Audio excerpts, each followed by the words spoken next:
ನಿಮ್ಗೆ ಎಂಗೇಜ್ಮೆಂಟ್ ಮುಗಿದ್ಮೇಲೆ ಅವ್ನ ಮನೆಗೆ ಕರ್ಕೊಂಡು ಹೋದ ನನ್ನ ಅಣ್ಣನ ಹೋಗೋಣ ಬನ್ನಿ ಅಂತ. ಅಲ್ಲಿಂದ ನಾನು ಒಂದು ಫಂಕ್ಷನ್ ಇತ್ತು, ಫಂಕ್ಷನ್ಗೆ ಹೋದೆ. ಅಣ್ಣ ಅಲ್ಲೇ ಬಾಕಿ ಆದ. ಇವನು ಫುಲ್ಲು ಕುಡಿದು ಬಿಟ್ಟು ಮನೆಗೆ ಬಂದು ಮನೇಲಿ ತಾಯಿಗೆ ಅವಳಿಗೆಲ್ಲ ಎಲ್ಲ ಹೊಡೆದು ಬಿಟ್ಟು ಹೊಡೆದು ಹೇಳ್ಕೊಬಂದ ಅವಳನ್ನ. ತಾಯಿ ತಡಿಬೇಕಾದ್ರೆ ಅವ್ಳ ತಾಯಿ ಕೈಗೆಲ್ಲ ಕಡ್ದು ಬಿಟ್ಟು ಅವ್ನ ತಲೆ ಕತ್ತರಿಸ್ಬಿಟ್ಟು ಹೋಗಿ. ಯಾಕೆ ಅನ್ಸುತ್ತೆ ಉದ್ದೇಶಪೂರ್ವಕವಾಗಿ ಮಾಡಿದ ಅಂತ ಯಾಕೆ ಅನ್ಸುತ್ತೆ?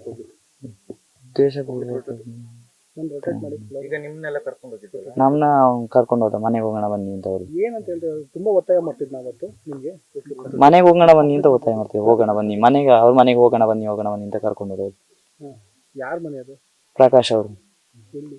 ಹಮಿಯಾಲ. ಎಲ್ಲ ಹೋದ್ರಾಗತ್ತು? ಎಲ್ಲ ಹೋಗಿಲ್ಲ, ತಾಯಿ ತಂಗಿ ಅಮ್ಮ ಮಾತ್ರ ಬಾಕಿ ಆಗಿದೆ. ನಾನು ಅಣ್ಣ ಹೋದ. ಅಲ್ಲಿಂದ ಹೋಗ್ಬಿಟ್ಟು ನಾನೊಂದು ಫಂಕ್ಷನ್ಗೆ ಹೋದೆ. ಅಣ್ಣ ಅಲ್ಲೇ ಬಾಕಿ ಆದ. ಇವರು ಮಧು ಅನ್ನೋರು ಪಿಕಪ್ ಅಲ್ಲಿ, ಇವನು ವಾಪಸ್ ಬಂದ್ಬಿಟ್ಟು ಇವ್ರು ಕರೆದಿವಿ. ಅಲ್ಲ, ಈಗ ಉದ್ದೇಶಪೂರ್ವಕವಾಗಿ ನೀವು ಮಾಡಿದಾನೆ ಅಂತ ಅಂದ್ರೂ ಕೂಡ ಕಾರಣ ಏನು? ಕಾರಣ ಇಂತೆಲ್ಲ ಗೊತ್ತಿಲ್ಲ ಕರೆಕ್ಟ್. ನಿಮ್ಗೆ ಒಪ್ಪಿಗೆ ಇತ್ತ ಅಂದ್ರೆ? ಒಪ್ಪಿಗೆ ಇತ್ತು. ಬಟ್ ನಿಮ್ಮನ್ನೆಲ್ಲ ದಿಕ್ತಾಪ್ಸಿದಾನೆ ಅಂತ ಹೇಳ್ತೀರಾ ನೀವು? ದಿಕ್ತಾಪ್ಸಿದೆ. ನಿಮ್ಮ ಅಣ್ಣ ತಮ್ಮಂದಿರ್ನೆಲ್ಲ? ಅಲ್ಲ, ಬಟ್ ನಿನ್ನೆ ನಿಮ್ಮ ತಂದೆಯವರು ಹೇಳ್ತಿದ್ರು, ನಾನು ಒಂದು ವಾರದ ಹಿಂದೆ ಅಕ್ಕನ ಮನೆಗೆ ಹೋಗಿದ್ಲು ನನ್ನ ಮಗಳು.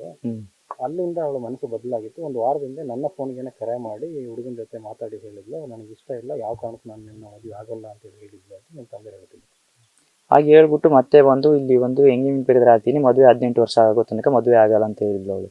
ಹೇಳ್ಬಿಟ್ಟು ಆಮೇಲೆ ಅವನು ಒಪ್ಕೊಂಡು 18 ವರ್ಷ ಆದ್ಮೇಲೆ ನೀವು ಮದುವೆ ಮಾಡಿಕೊಡಿ, ಇವಾಗ ಎಂಗೇಜ್ಮೆಂಟ್ ಮಾಡಿ ಹೇಳ್ಬಿಟ್ಟು ಆಮೇಲೆ ಎಲ್ಲ ಒಪ್ಕೊಂಡು ಎಂಗೇಜ್ಮೆಂಟ್ ಮಾಡಿ. ಎಂಗೇಜ್ಮೆಂಟ್ ಆದ್ಮೇಲೆ ಜಾಬ್ಗೆ ಹೋಗ್ತೀನಿ ಅಂತಿದ್ನ ಹೇಗೆ? ಬೆಂಗಳೂರಿಗೆ ಹೋಗ್ತೀನಿ ಅಂತ ಹೇಳ್ತೀನಿ. ಜಾಬಿಗೆ. ಏನ್ ಕೆಲಸಕ್ಕೆ ಅಂತ? ಕೆಲಸ ಎಂತಂದು ಗೊತ್ತಿಲ್ಲ. ನ್ಯೂಸ್ ಫಸ್ಟ್ ನಿರ್ಭೀತಿಯಿಂದ ನಿಮ್ಮ ಪರವಾಗಿ.